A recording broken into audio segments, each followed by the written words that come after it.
नमस्कार दोस्तों आप सभी ने पेन का इस्तेमाल तो ज़रूर किया ही होगा, लेकिन क्या आप जानते हैं कि फैक्ट्री में ये पेन कैसे बनाए जाते हैं? तो अगर आप ये जानना चाहते हैं कि फैक्ट्री में ये पेन कैसे बनाए जाते हैं तो इस वीडियो में एंड तक बने रहें। और अगर आपको वीडियो पसंद आता तो इस वीडियो को लाइक और शेयर करना ना भूलें। तो चलिए शुरू करते हैं। दोस्तों, फैक्ट्री में पेन बनाने का काम 3 स्टेप्स में पूरा होता है।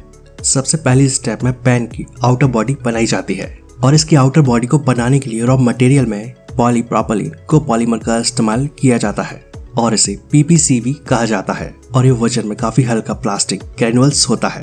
और इसके बाद इस मिक्सचर को मिक्स करके एक बड़े से हॉपर में डाला जाता है और इसमें जिस कलर का हमें प्लास्टिक चाहिए रहता है उस कलर का प्लास्टिक पॉलीमर भी डाल दिया जाता है। और फिर एक वैक्यूम ट्यूब इन प्लास्टिक ग्रेन्युल्स को एक बड़ी सी भट्टी में ले जाती है और इस भट्टी में प्लास्टिक ग्रेन्युल्स अच्छी तरह से पिघल जाते हैं और यहाँ से ये एक मोल्डिंग मशीन में चले जाते हैं। और फिर कुछ इस तरह से ये मोल्डिंग मशीन पेन की आउटर बॉडी को तैयार कर देती है।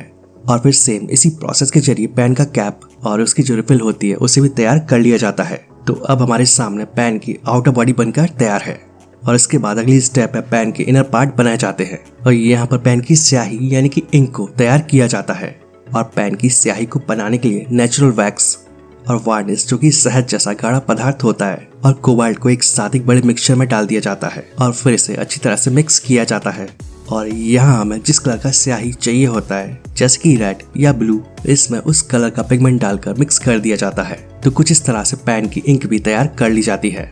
इसके बाद पेन का सबसे इम्पोर्टेंट हिस्सा बनाया जाता है, यानी जो कागज पर घूमता है और उस पर स्याही छाप देता है।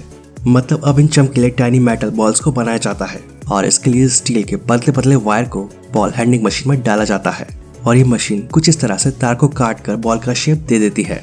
इस मशीन में जैसे ही तार अंदर जाता है तो एक कटर के द्वारा इस तार को काट दिया जाता है और फिर सामने से 10 टन जितने वजन से इसे दबाकर छोटे छोटे बॉल का शेप दे दिया जाता है। ये मशीन इसे एकदम परफेक्ट गोल शेप दे देती है और फिर इन बॉल्स पर पॉलिश कर दी जाती है जिससे ये बॉल एकदम शाइन करने लगती हैं। इसके बाद पेन के निब को बनाया जाता है जिसमें ये छोटी छोटी मेटल बॉल फिट होती है और इसे बनाने के लिए खोखले मेटल ट्यूब को पॉलिश कर उसकी कटिंग की जाती है और फिर एक मशीन के जरिए कुछ इस तरह से इन्हें कॉर्न का शेप दे दिया जाता है। इसके बाद जो मेटल बॉल होती है उन्हें एक मशीन में डाला जाता है और ये मशीन कुछ इस तरह से इन बॉल्स को निब में फिक्स कर देती है। तो एक पेन बनाने के लिए हमें जो मटेरियल चाहिए होता है वो सब बनकर तैयार है। इसके बाद बारी आती है असेंबलिंग की।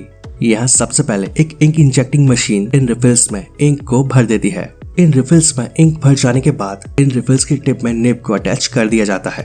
दोस्तों, आपने एक बात नोटिस जरूर की होगी कि जो सस्ते पेन होते हैं उनमें से अक्सर स्याही बाहर निकल जाती है। जैसे जब अगर हम इन पेन को गलती से अपनी पॉकेट में उल्टा रख लेते हैं तो उसमें से स्याही बाहर निकल जाती है और इस वजह से हमारे कपड़े तो खराब हो ही जाते हैं, साथ ही हमारी पॉकेट में जो भी कुछ रखा होता है वो भी कलरफुल हो जाता है। तो पेन में से इंक बाहर ना निकले इससे बचने के लिए पेन की रिफिल में सिलिकॉन जेली इंजेक्ट कर दी जाती है, भर दी जाती है। तो अब ये रिफिल भी पूरी तरह से बनकर तैयार है और पेन का कैप और उसकी बॉडी भी बनकर तैयार है और अब इन सभी को असेंबल कर दिया जाता है और कुछ इस तरह से ये पेन बनकर तैयार हो जाते हैं। वैसे क्या आपके साथ भी ऐसा हुआ है जब आपने पेन को गलती से अपनी पॉकेट में उल्टा रखा हो और उसमें से स्याही निकल गई हो और आपके कपड़े खराब हो गए हो? और आप किस कंपनी का पेन इस्तेमाल करना पसंद करते हैं ये भी कमेंट करके नीचे जरूर बताएं और इस इन्फॉर्मेटिव वीडियो को अपने दोस्तों के साथ शेयर करना ना भूलें।